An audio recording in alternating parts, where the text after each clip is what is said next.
an overview of the nervous system, right, that we just talked about. So with the nervous system, remember, it's divided into a central and a peripheral nervous system. Central nervous system is your brain and spinal cord. Okay, we just finished talking about all of that. Peripheral nervous system contains two divisions as well. One is called the sensory or afferent division, and the other one is called the motor or efferent division. Okay. For the sensory division, there's two different types of sensory information that your body or your brain collects. One is called somatic sensory. Somatic sensory is sensory information that is applied to your external body, just to your body itself. Soma means body, so therefore somatic sensory is sensory information applied to the body. So sensory information like touch, pressure, vibration, pain and temperature, and also proprioception. Okay, those are all what we call somatic sensory information. Okay, the other type of sensory information that your brain also collects is what we call autonomic sensory or visceral sensory. When we say visceral, think internal organs or internal environment of the body. Right? So therefore, autonomic sensories are sensory information that is detected from the internal environment of the body, inside the blood, inside the lymph, inside all of these particular structure, irritating your internal organs. Let's just say if your internal organ becomes stretched or irritated, you can detect that. If there's pain and temperature imposed onto those particular internal organs because they have been damaged to a certain degree, that's also detected as what we call autonomic sensory information. Blood pressure changes, that's an autonomic sensory information.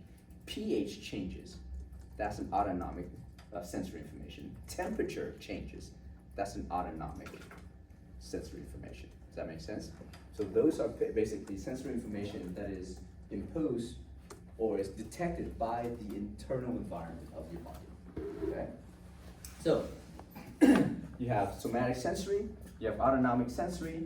Both of those belong to the sensory or afferent division of your peripheral nervous system, which then gets relayed all the way into the spinal cord and up the brain. Sorry, it was there somewhere, right, up the brain. And then from the brain, it will now relay an appropriate motor response to those sensory information. So the motor pathway, again, is going to come from the central nervous system into the peripheral nervous system and follows the motor or efferent division. And for the motor activities, there's two different motor divisions. You have somatic motor, which essentially is a motor response to your somatic sensory. Okay? So somatic sensory is sensory information applied to the external body. Somatic motor is a motor information that is regulating the skeletal muscles so that you can move your body. Make sense? Okay. So somatic motor is essentially a motor division that is also what we say is a voluntary motor activity, because you can voluntarily modulate the activities of your skeletal muscles. You can regulate how much contraction and relaxation that you need to impose in order to do whatever work you need to do to move things along the environment itself, right? Which means that if I'm walking versus if I'm quickening up my pace versus I start running, that's different type of motor activities imposed onto the same muscle itself. So therefore, you have this voluntary input of how much tension you can produce when you're contracting and relaxing your muscle, and especially with skeletal muscle, that is the case. Okay, so that's all somatic motor. So when you think about somatic motor, think skeletal muscle. Okay, so this motor activities here is going to regulate the activities of your skeletal muscle, and that regulation can somewhat be voluntary as well, okay, which means you can consciously control that regulation. Okay. Now the other type of motor division or motor activities is what we call the autonomic motor activities. Autonomic motor, because it's autonomic, you cannot consciously control any of these motor activities. And because of that, it is an involuntary motor innervation to your smooth muscles, your cardiac muscles, and your glandular tissue. Okay? Now, skeletal muscle, smooth muscle, cardiac muscle, glandular tissue, those are all the effectors of the body. You guys remember homeostasis, you have sensors, you have integration center, you have effectors, right? So all of these muscles and glands, they're all effectors, okay? So smooth muscle, cardiac muscles, and glandular tissues are regulated, are effectors that are regulated by the autonomic motor activities. Because the cardiac muscle are mainly located in your heart. You don't want to consciously think about contracting your heart. Does it make sense? Because if you think about contracting your heart, or let's say you have the ability to regulate the contraction of your heart, and you receive a text, then you die. Because then you forgot to contract your heart, right? So therefore, just leave it up to, I don't know, the little hamster inside your body that continues to churn that wheel, right? The autonomic responses as well, right? So therefore, those things, you need to basically have an involuntary input, okay? So involuntary control is controlled by your autonomic motor activities. Now, within the autonomic motor, that stimulates all smooth muscle, all cardiac muscles, and all glandular tissues of the body, there's two subdivisions of the autonomic motor, which is constantly working on all of these type of tissue. You have what we call the sympathetic division, which we call fight or flight, and you have the parasympathetic division, which we call rest and digest. Okay, and we'll get to talk a lot about these things in a second.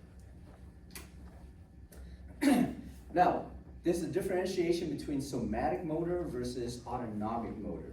Somatic motor usually only has one neuron projecting from the spinal cord to whatever skeletal muscle it controls. Okay, so there's only one neuron that projects all the way from the spinal cord to whatever muscle it needs to control.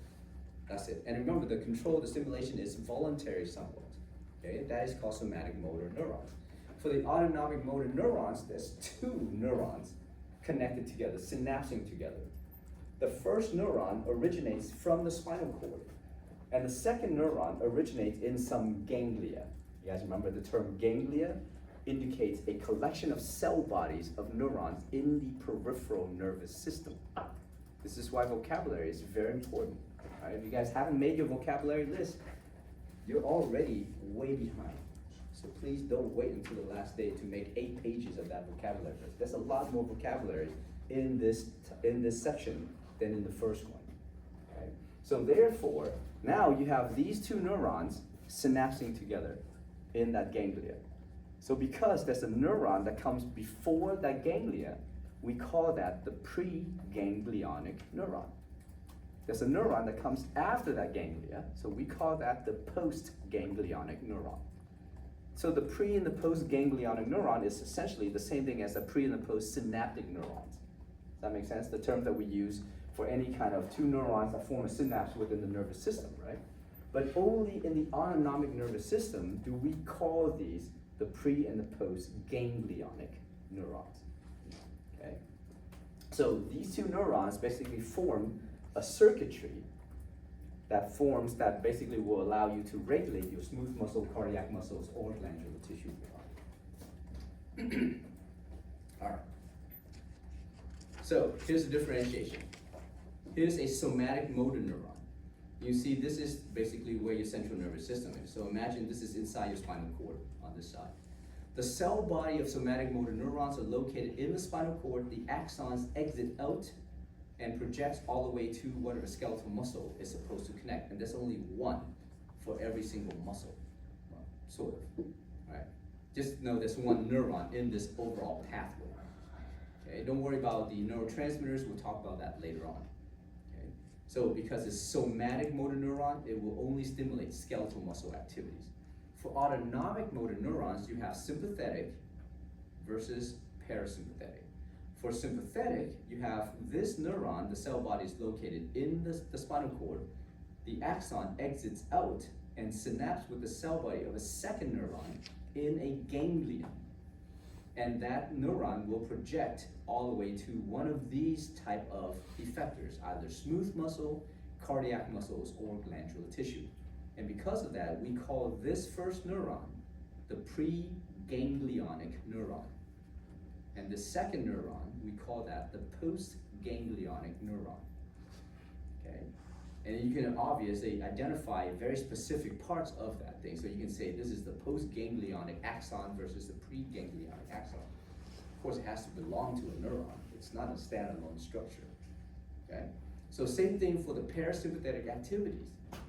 the cell body of these neurons here are located within the spinal cord. The axon exits out and will synapse with the cell body of the second neuron in some kind of ganglion. And that neuron will then project to one of these tissue, cardiac tissue, smooth muscle, or glandular tissue. So again, this is known as the preganglionic neuron, and this is known as the postganglionic neuron. Okay. There's a differentiation and comparison between somatic versus autonomic motor activities, so please read it, incorporate it into your study guide as well. As far as neurotransmitters go, we'll talk about this in a little more details later on. The somatic motor neuron makes and secretes mainly acetylcholine, whereas the autonomic motor neurons makes and secretes acetylcholine, epinephrine, and norepinephrine. Okay. For autonomic motor activities, remember it's involuntary. So the effectors that's stimulated by the autonomic motor is either cardiac muscles, smooth muscle, or glandular tissue, right? And it is obviously because it's motor division, it's part of the peripheral nervous system.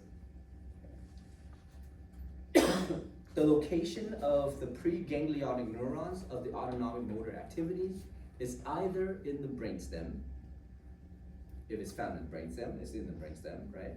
Or if it's in the spinal cord, it is found in the lateral gray horn of the thoracic, lumbar, and sacral spinal cord sections. So again, here's the spinal cord. The inner portion, that's the gray matter, right? And then with this gray matter, you have a dorsal gray horn, which is the gray matter toward the back, a ventral gray horn, gray matter toward the front, and also there's a middle portion here called the lateral gray horn. So therefore, cell bodies of these autonomic motor neurons, if they originate in the spinal cord, they originate in this lateral gray horn. And the axons will project out toward the front, toward the ventral area. Okay, because they're motor. Right? And then for the postganglionic neurons, their cell bodies are located in a ganglia, somewhere within the periphery. Now, because these ganglia contains neurons that are part of the autonomic nervous system, we call these the autonomic ganglia. Just because they contain neurons that belong to the autonomic nervous system. If they contain neurons that do not belong to the autonomic nervous system, we don't call it the autonomic ganglia. We just simply call it a ganglia, which essentially is a collection of cell bodies of neurons within the peripheral nervous system. Okay? But because these are collections of neurons of the peripheral nervous system that belongs to the autonomic nervous system, we call these ganglia the autonomic ganglia. Wait, sorry, I have a question about the neurotransmitters. We'll talk about that later. Okay. We'll get to that later. I know what you're thinking, and we'll specify it in a second. That's just all inclusive right now. All right. Now, here's the setup, right? Here's the preganglionic neuron. You can see that it starts from the central nervous system, it projects out, and will synapse with the cell body of a postganglionic neuron. The cell body of these neurons are located in this autonomic ganglia. And the axon of these neurons will project to and stimulate either smooth muscle, cardiac muscles, or glandular tissue. So that's the setup, right? It's not changed. Don't worry about denervation hypersensitivity. Not gonna really ask you that about that. All right, now let's dive into specifically the sympathetic versus parasympathetic activities. So for the sympathetic division, basically these particular neurons, wherever they synapse to, and they release that neurotransmitter, they're gonna prepare the body for some intense physical activities, okay? So therefore, the preganglionic neurons, they all originate in the lateral gray horn of the thoracic and lumbar spinal cord section. Specifically between the spinal cord levels of T1, the first thoracic spinal cord level, all the way down to L2, the second lumbar spinal cord level. That makes sense? So only between T1 and L2, in the lateral gray horn, within that spinal cord section, will you have preganglionic neurons that belong to your sympathetic division. And because of their precise location only in the thoracic area and the lumbar area, the sympathetic division is oftentimes referred to as the thoracolumbar division as well. Okay. Now, preganglionic neurons, they're located in the lateral great horn. But once they project out, the axons leave the spinal cord, it will synapse with the cell bodies of postganglionic neurons. And the postganglionic neurons of the sympathetic divisions are located in 3 ganglionic areas.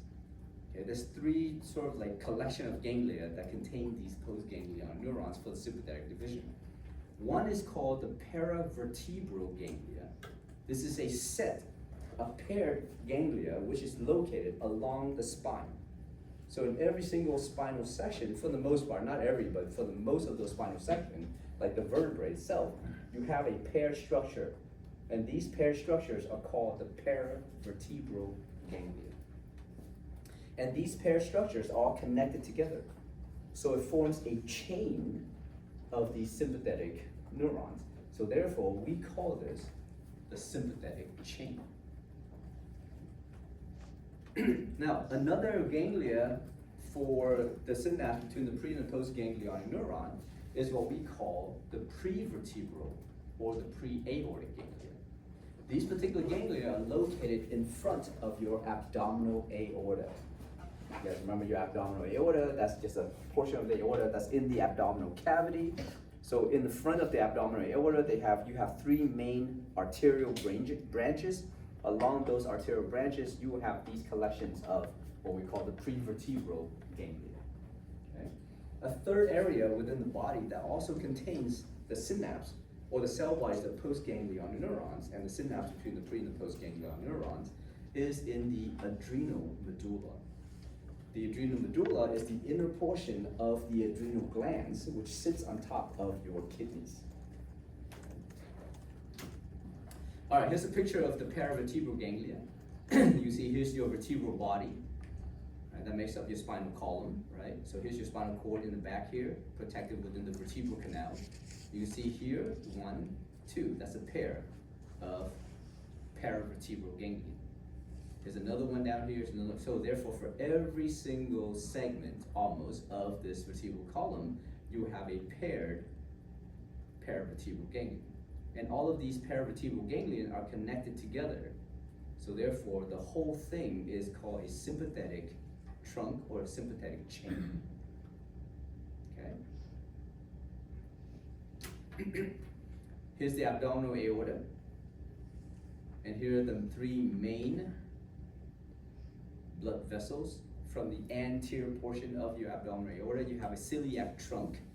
You have a superior mesenteric artery, and you have an inferior mesenteric artery, right? That feeds blood into your intestinal organs and stuff like that. So right next to your celiac trunk, you have this series of ganglia called the celiac ganglia, or ganglion, right? Right above or right around the superior mesenteric artery, you're gonna have these ganglia we call the superior mesenteric ganglia. Right next to your inferior mesenteric artery, you also have these ganglia called the inferior mesenteric ganglia.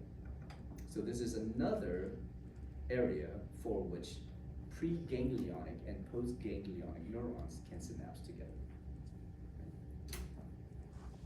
All right, so let's trace the pathways for some of these particular axons that's coming off of coming out of the spinal cord.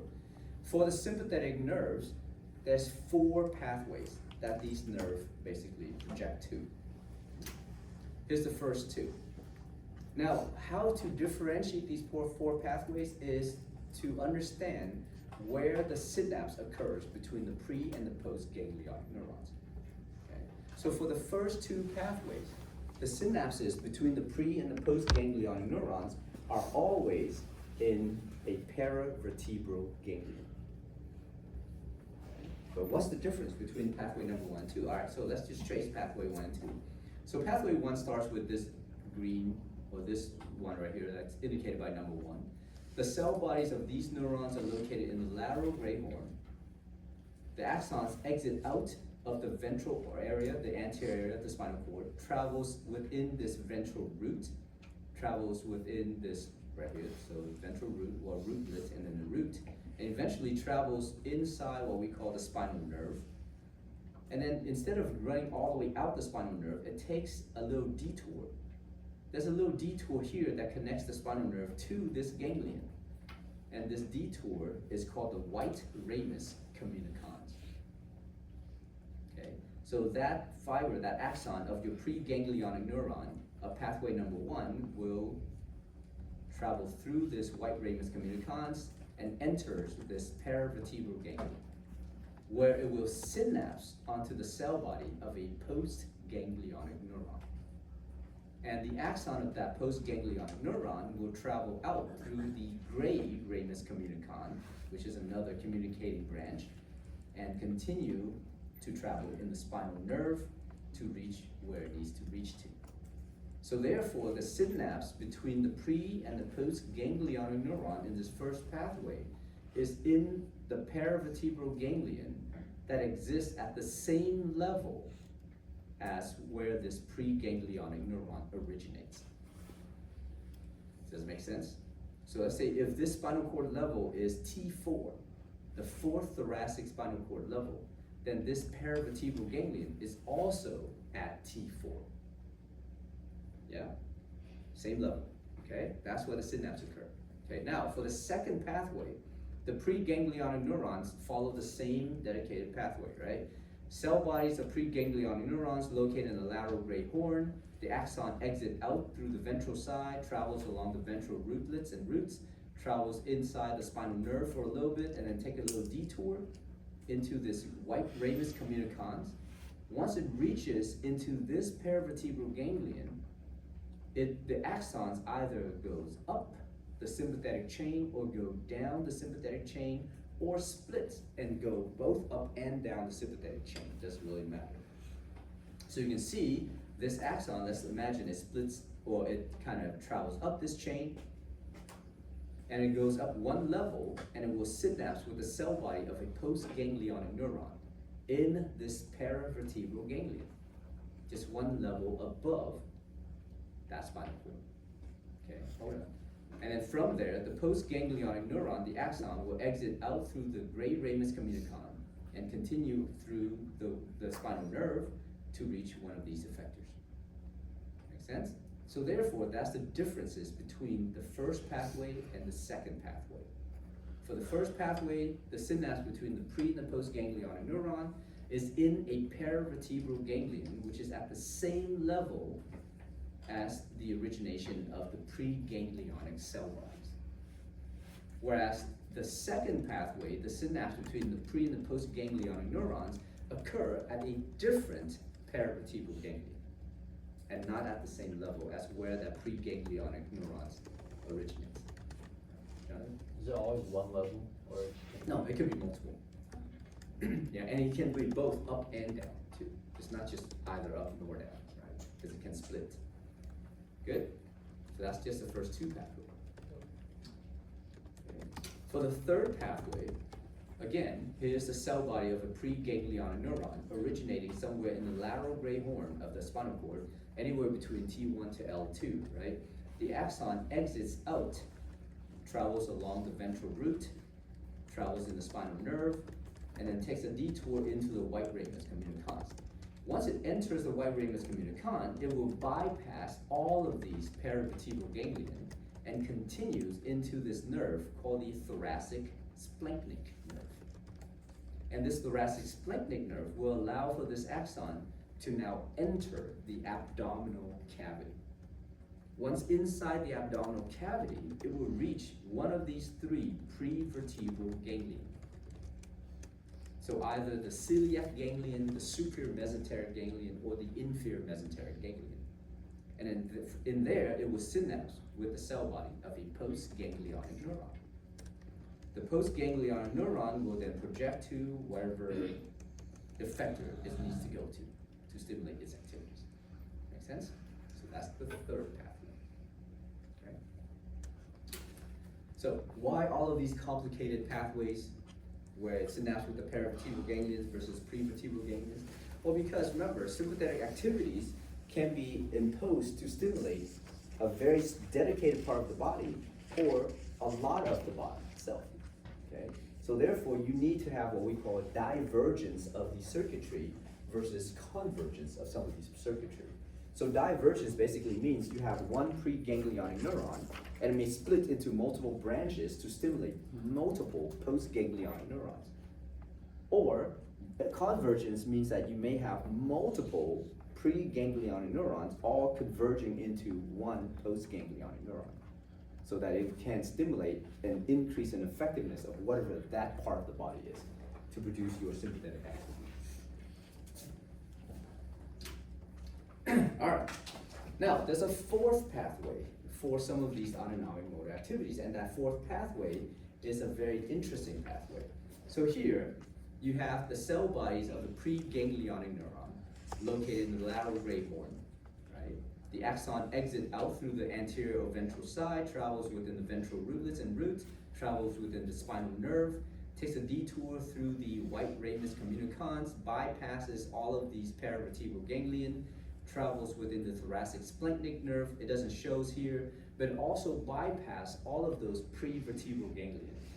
It does not synapse until it gets all the way into the adrenal medulla, which is this glandular tissue that sits on top of your kidneys.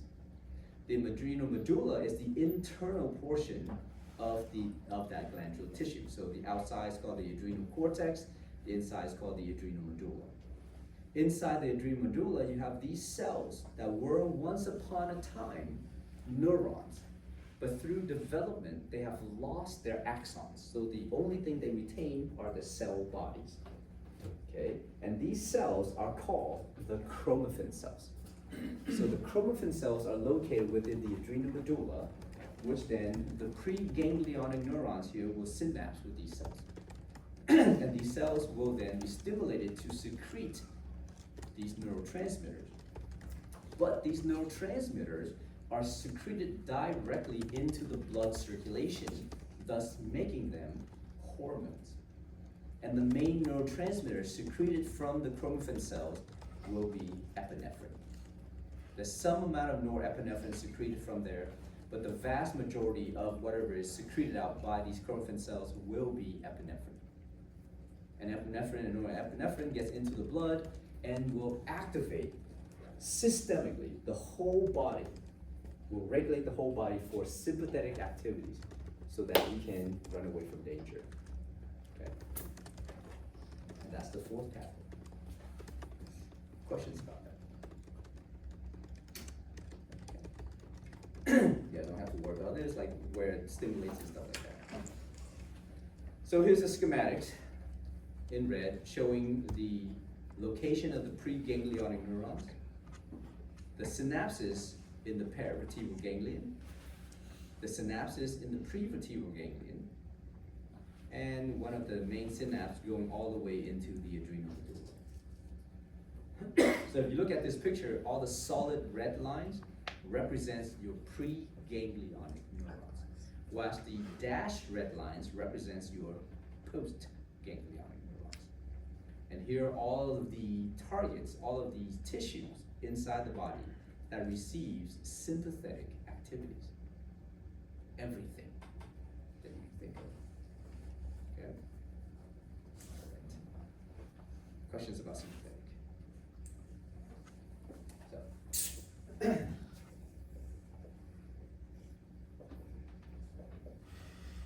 Remember, this is also referred to as thoracolumbar, right?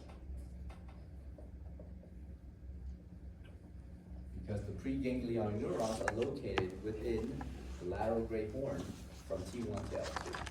Okay, so preganglionic neurons.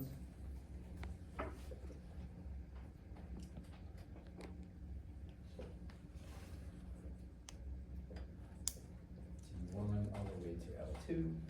Okay. Postganglionic neurons, depends on where it is. Are either located in the paravertebral ganglion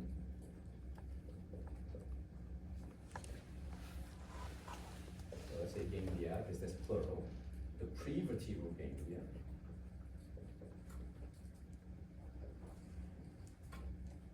right? And there's only only three different types of prevertebral ganglia: celiac ganglia, superior mesenteric, and then inferior mesenteric ganglia. And then the third one is in the adrenal medulla.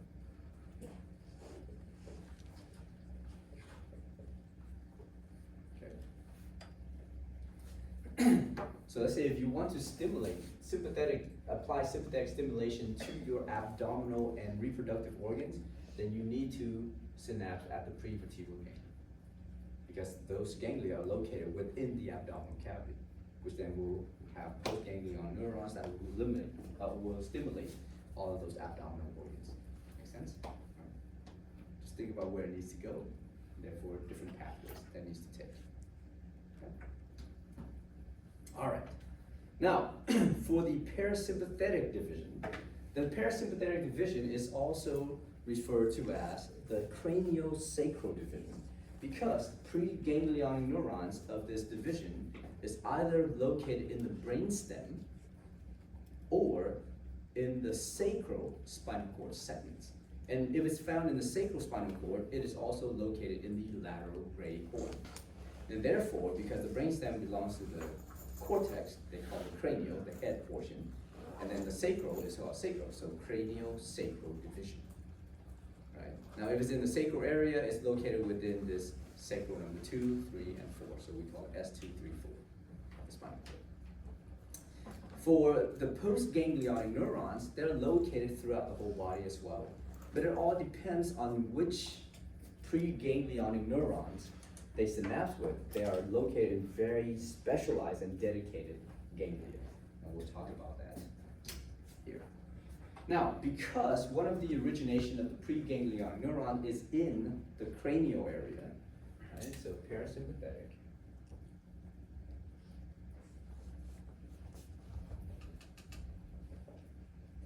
also referred to as craniosacral. Because it originates either in the brainstem or in the sacral spinal cord level. So preganglionic neuron.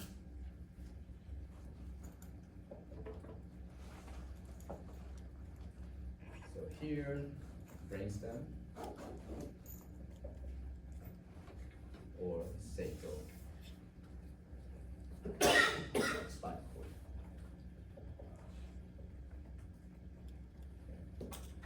And then for postganglionic neurons, it depends on which neurons we're talking about. We'll talk about where the ganglia are. So postganglionic neurons located in different ganglia. Okay, so from the brainstem, there are 4 cranial nerves out of the 12 that are part of your parasympathetic activity. The first cranial nerve that's part of that is the oculomotor nerve, which is cranial nerve number 3. Okay, so cranial nerve number 3 starts somewhere here. So here's CN3. Right, this region here that contains that cell body is in the midbrain.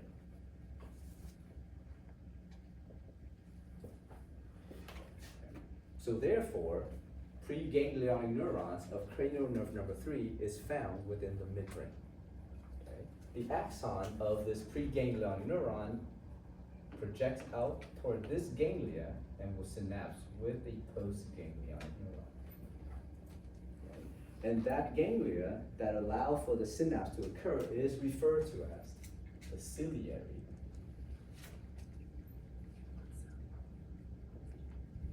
ganglia. That's a specific name for this ganglion that will allow for pre and post ganglionic neurons of your oculomotor nerve to synapse together. Okay? And your post ganglionic neuron will then project to what we call the ciliary muscle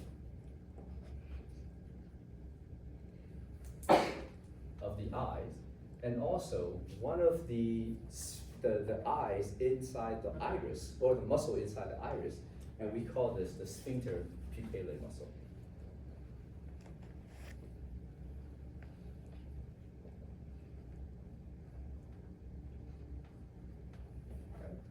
Okay. All right, now we'll talk about what these things do later on. Okay. So that's the first cranial nerve that's part of this parasympathetic activity. The second cranial nerve is called the facial nerve. And the facial nerve is cranial nerve number 7. So we call this CN7. And cranial nerve number 7 originates in the pons.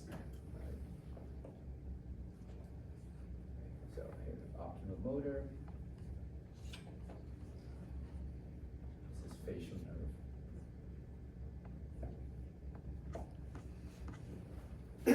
Now with the facial nerve, when it projects outward, it will synapse at 2 different areas.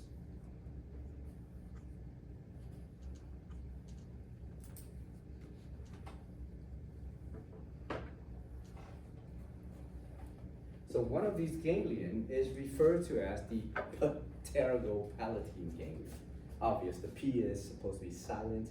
It sounds better when you pronounce the P. So pterygopalatine ganglion. And the other ganglion is called the submandibular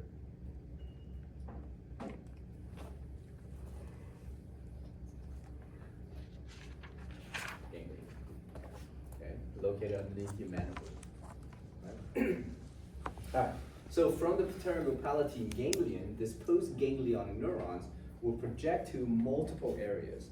So projects to the nasal mucosa,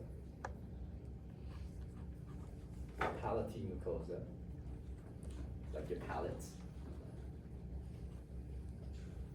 and also the lacrimal glands, which are these 2 glands above your eyes that produces tears, things like that. Okay? And then for the submandibular ganglion, it will project to 2 salivary glands. So one is obviously the submandibular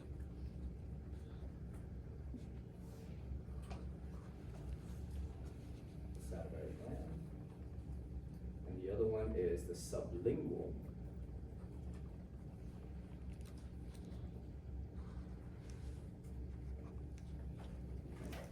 So submandibular salivary glands underneath your mandible, sublingual salivary glands underneath your tongue. Right? Lingual means tongue, sub means underneath. Right?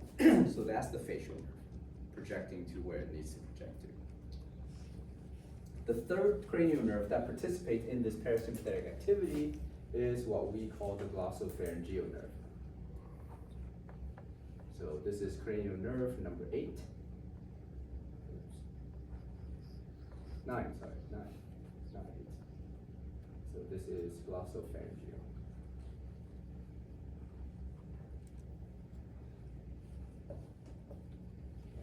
And this area where it originates in the preganglionic neuron, it originates in the medulla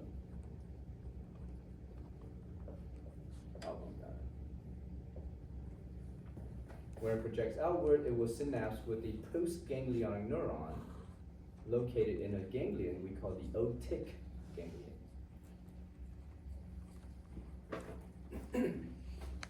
Right?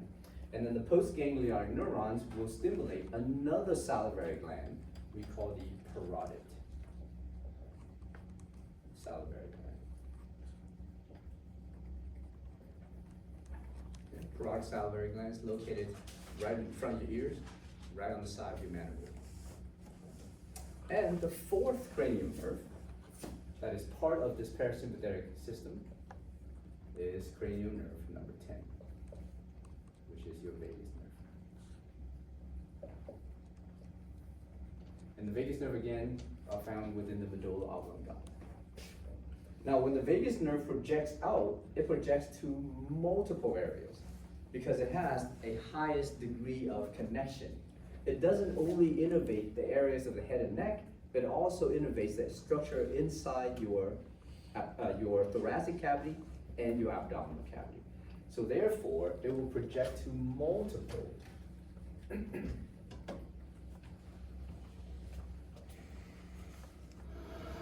areas. And all of these areas collectively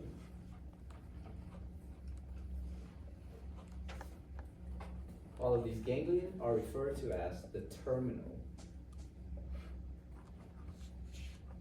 ganglion. Now, terminal ganglia refers to the fact that these ganglia are actually located right on those affected organs. Okay?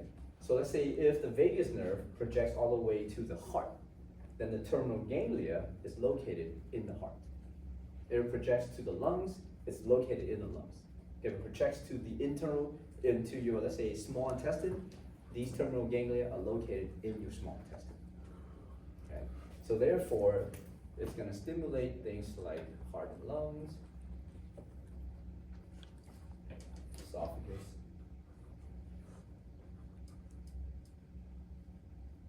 trachea,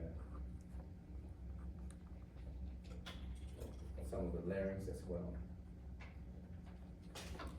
And then it goes into the abdominal cavity.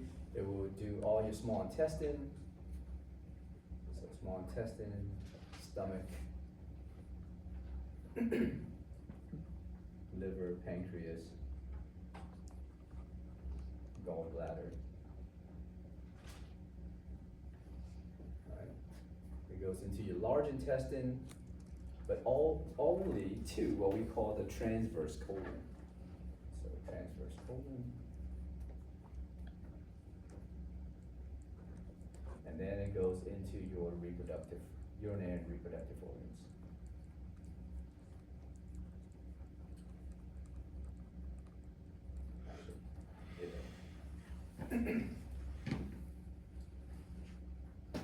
So it just stopped there.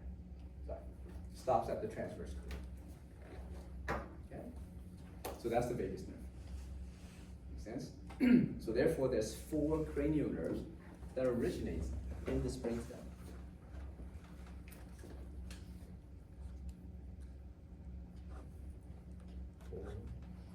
I mean 3, 7, 9,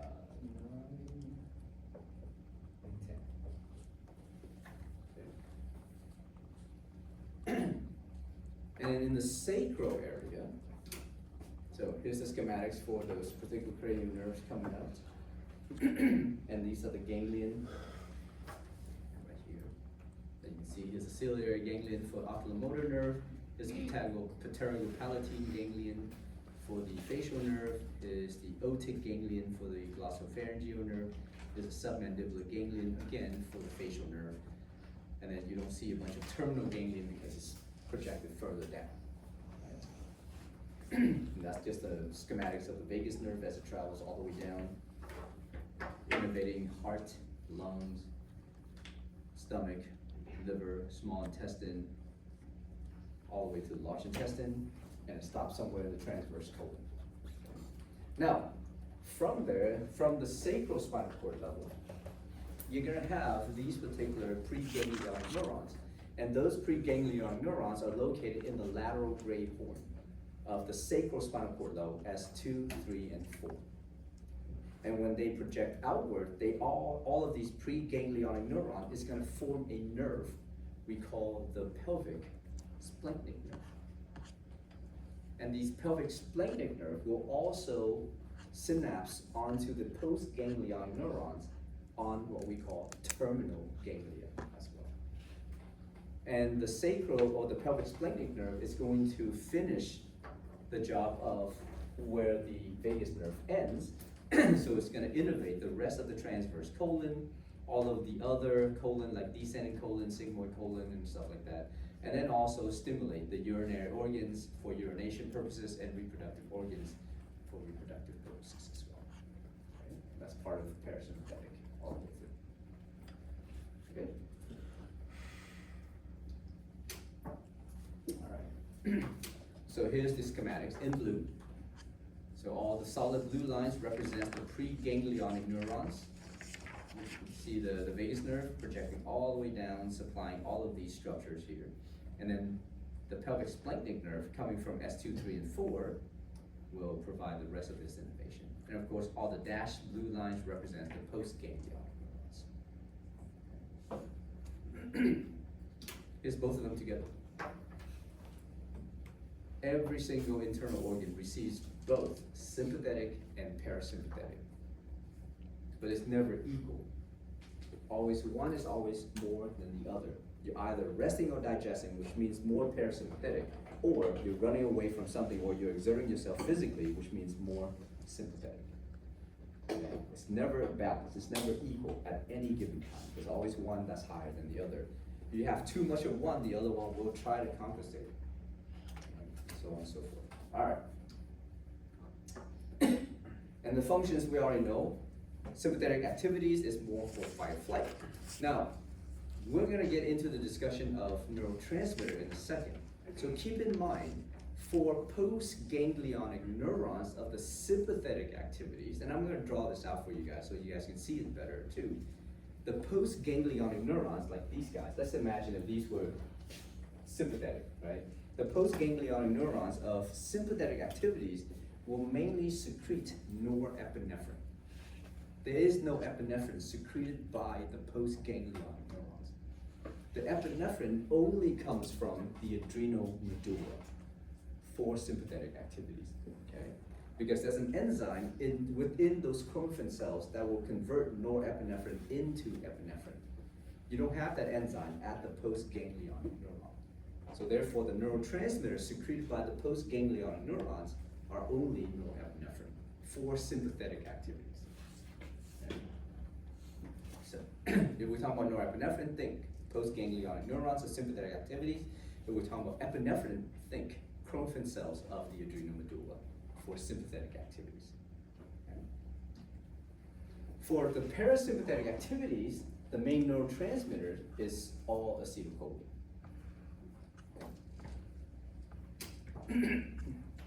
All right, so let's kind of draw this out a little bit.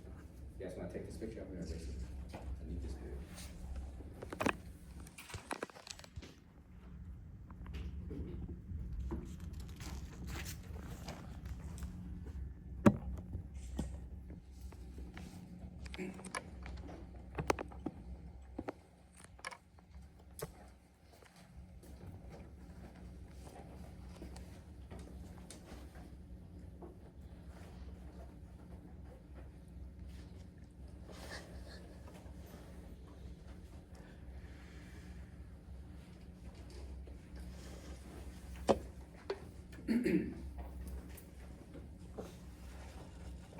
Alright, so parasympathetic.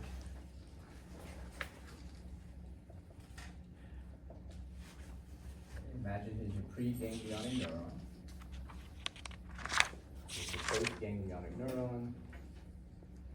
And so here's a synapse here. And then here's another synapse here because these will be the effectors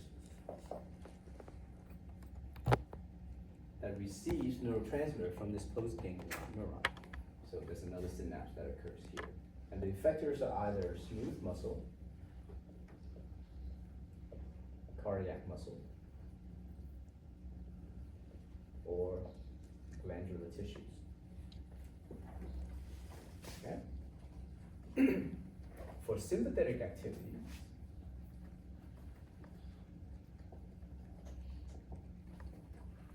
you have multiple setups.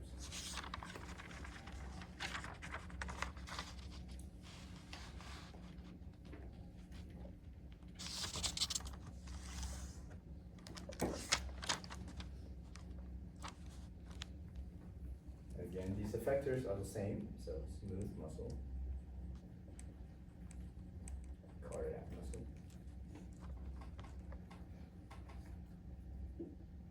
and glands. Okay. There's a second circuit for sympathetic activities.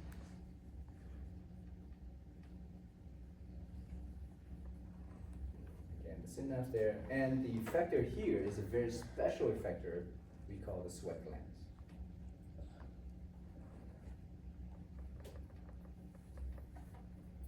And then the third one goes all the way to the adrenal medulla, and you get these cells called the chromaffin cells.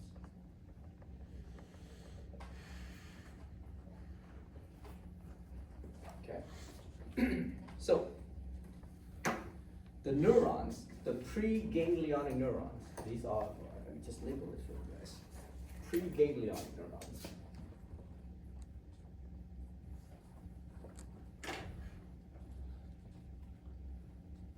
which means that's a preganglionic neurons, that's a preganglionic neuron, and this is a preganglionic neuron, right?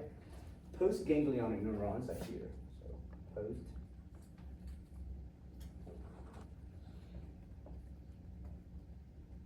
Postganglionic neurons, postganglionic neurons, postganglionic neuron, and the chromatin cell is a postganglionic neuron, okay? So therefore, for both parasympathetic and sympathetic, every single one of these preganglionic neurons will only produce and secrete acetylcholine. Make sense? Makes it easy, right? So this preganglionic neuron from this parasympathetic activities releases acetylcholine. This releases acetylcholine. This releases acetylcholine.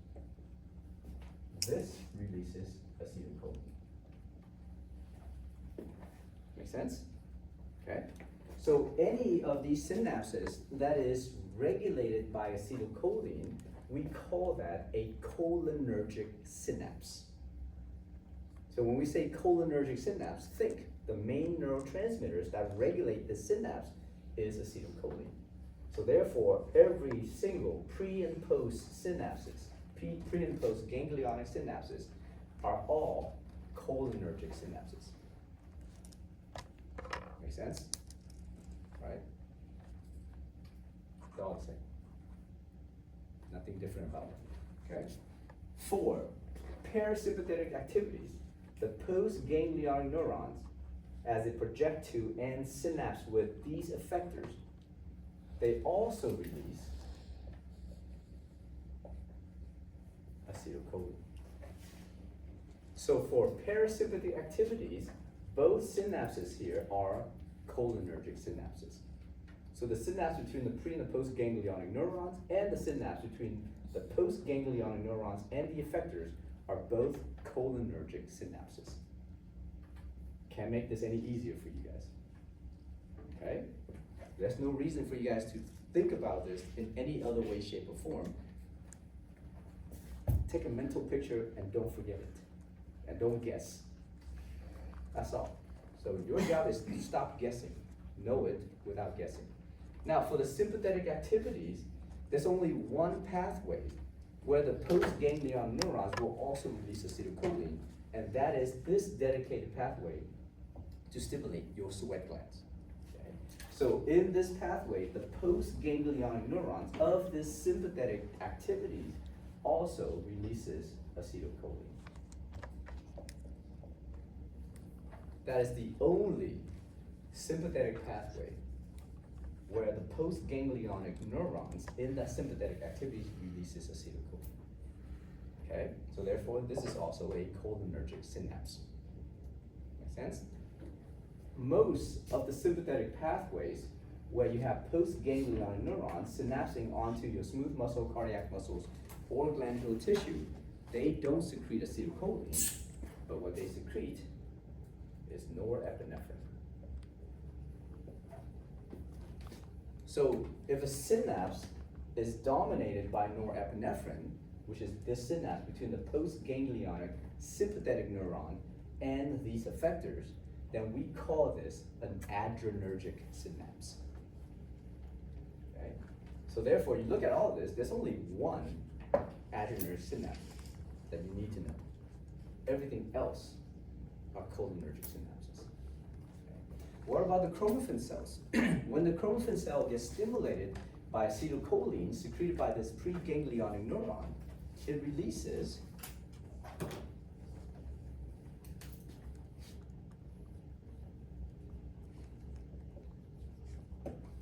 epinephrine. Okay? We don't call this a synapse because this gets directly placed into the blood. And from the blood, it will bind to whatever receptors it needs to bind to once it gets to that particular structure. So therefore, it is not a connection between neuron and whatever those tissue are at the end. Make sense? So therefore, this is really not a synapse. But this is a synapse right here between the preganglionic neuron and these chromatin cells. Good? Questions about this? So cholinergic synapse versus adrenergic synapse. Here, I'll put the term for you guys. The terms right there.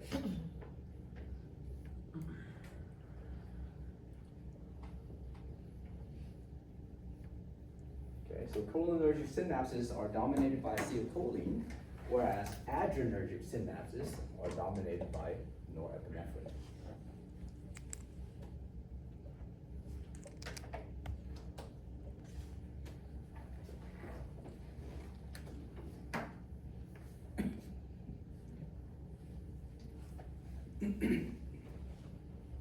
Same picture that I drew out for you guys. Yeah. You mentioned how the ACH, Acetylcholine? yes, it came from the medulla. What is right? What is What medulla? the medulla Oblongata? No, acetylcholine doesn't come from it. Okay. The neurons make the acetylcholine, Okay. right? So it doesn't come from that area. So if the area contains neurons, so let's say for parasympathetic activities, these preganglionic neurons can potentially originate in the medulla oblongata, right? Let's say if it's the vagus nerve or the glossopharyngeal nerve, then these neurons will produce the acetylcholine. It's not that area of the brain produces acetylcholine, because the area of the brain contains neurons and contains other cells and structure. Those cells and structure will release the neurotransmitter. And specifically for neurotransmitter, it's always secreted by neurons, right? So when you think about brain tissue, when you think about central nervous system, peripheral nervous system, think they're made up of neurons. That's all. And the neurons are the cell that produces and secretes the neurotransmitters. Okay, so here's another picture showing the same thing. And for epinephrine, norepinephrine, we know it's part of sympathetic activity, so therefore it's gonna prepare your body for intense physical activities.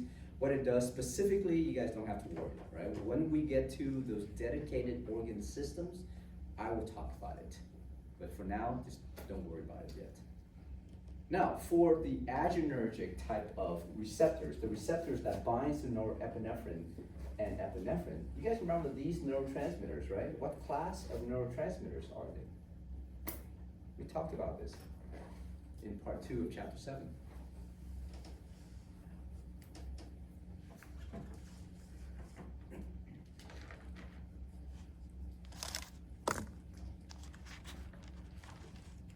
Acetylcholine is acetylcholine, glutamate, glycine, and GABA are all what? Amino acids. Epinephrine, norepinephrine, dopamine, serotonin, they all belong to the same thing. They belong to what we call monoamines. Very good. And monoamines are derived from amino acids. Right? Which amino acid it is, who cares? Right? I'm not going to ask you guys that question. Just know that they all belong to some derivation of amino acids. And because they are derived from amino acids and they are monoamines, they all utilize receptors we call G protein couple receptors. And every single one of those G protein couple receptors utilizes a secondary messenger system. So therefore, for the type of receptor specific for norepinephrine and epinephrine, we collectively call them the adrenergic receptors. For the adrenergic receptors, there are specific ones, and we call them alpha and beta adrenergic receptors. For alpha, we have alpha 1 and alpha 2. For beta, we have beta 1 and beta 2. Obviously, there's more than that, but those are the 4 that we're going to focus on. Okay? Keep in mind, alpha 1, alpha 2, beta 1, beta 2, they're all G protein couple receptors specific for either norepinephrine or epinephrine. For the beta receptors, both beta 1 and beta 2, they utilizes cyclic AMP as a secondary messenger. For alpha 1 exclusively, it uses calcium calmodulin as a secondary messenger. For alpha 2, it uses that cyclic AMP. Okay? But it uses in a very different way, and we'll get to that in a second. All right, so for beta 1, beta 2, this is what it looks like. And you've seen this picture before, right? When we talk about the neurotransmitters. So now, here's a G protein coupled receptor that is specific for, let's say, epinephrine. So it's either a beta 1 or a beta 2 receptor, it doesn't really matter. Once that epinephrine or norepinephrine binds to it, it activates the G protein. This G protein dissociates, and this subunit, we don't care which subunits it is, right? For you guys, just know it's a subunit that dissociates. That subunit activates this enzyme. So this is the part you do have to know. The enzyme is known as adenylate cyclase, which then removes 2-phosphate from ATP to convert that into AMP. AMP becomes a cyclic structure and activates protein kinase. So the cyclic AMP is the secondary messenger. And the purpose of epinephrine in this case is to activate the protein kinase. So protein kinase becomes activated, and then once it's activated, it can phosphorylate other enzymes and other proteins within that cell, okay, to activate those activities. So that's the activities through the beta receptors, okay? For alpha receptors, here's alpha 1. Alpha 1, basically in this particular activity, let's say it binds to norepinephrine. Again, it is a G protein coupled receptor, so it activates that G protein. A subunit dissociates, slides over, and activate this enzyme called phospholipase C. Phospholipase C is going to take a phospholipid and cut that into a DAG and an IP3. The IP3 is going to internalize and activate or stimulate the smooth endoplasmic reticulum to release calcium ions. The calcium ions bind to and activates calmodulin, which is your secondary messenger. And that calmodulin will activate protein kinase. Activated foreign protein kinase, again, will phosphorylate inactive proteins and inactive enzymes within that cell, right? So this is already the second time we talked about this activity. Please don't forget it. If we mentioned it one time, you shouldn't forget it. If we mentioned it twice, you definitely should not forget this activities. Okay. And this is alpha 2. So alpha 2 basically is an inhibitory pathway, so to speak. In alpha 2, let's say norepinephrine binds this alpha 2 receptor. What it does is it activates this G protein, but the component of this G protein that is activated will then inhibit the activities of adenylate cyclase. If adenylate cyclase is inhibited, it will not remove the phosphate from ATP. So in this cell, the cyclic AMP level becomes low, which means the protein kinase remains inactive. So if the protein kinase remains inactive, it will not help to phosphorylate and therefore may not open ion channels for that cell. So it acts as an inhibitory pathway, so to speak. Okay. So that's alpha 2. Good.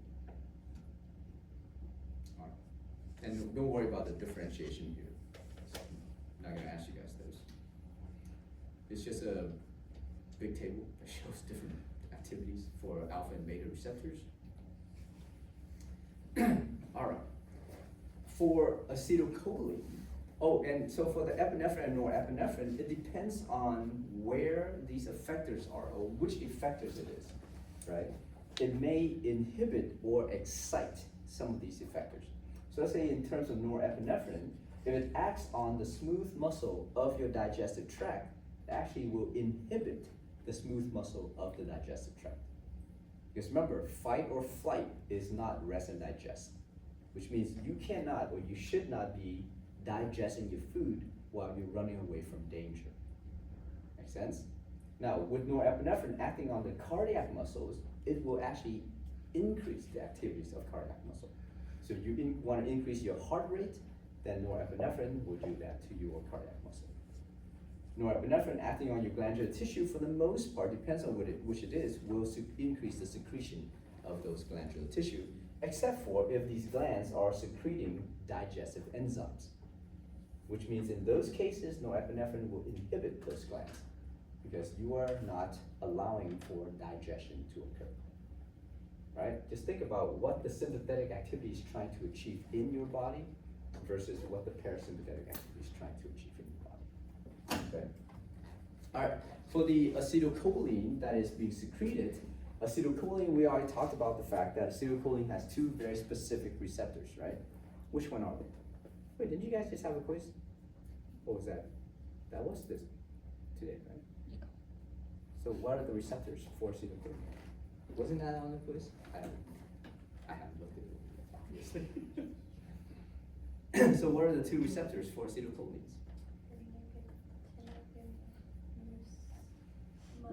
Hmm? Mushroom one. Yeah. Good. So nicotinic and muscarinic receptors. Okay. So keep in mind those two. Now it depends on where it is, and depends on where these acetylcholine is released from and where it goes to. The effect of acetylcholine can be stimulatory or inhibitory. Okay. So for the acetylcholine that is released by the preganglionic neurons, as that acetylcholine acts on the postganglionic neurons, it is always excitatory. Okay? So the activities of acetylcholine here onto the receptors located on the cell bodies and dendrites of these cells are all excitatory. Whereas the acetylcholine released from the postganglionic neurons, not here, these two, to the effectors, are either excitatory or inhibitory. Actually, no, the quiz that you guys had didn't have this yet, right? Obviously, we're talking about it now.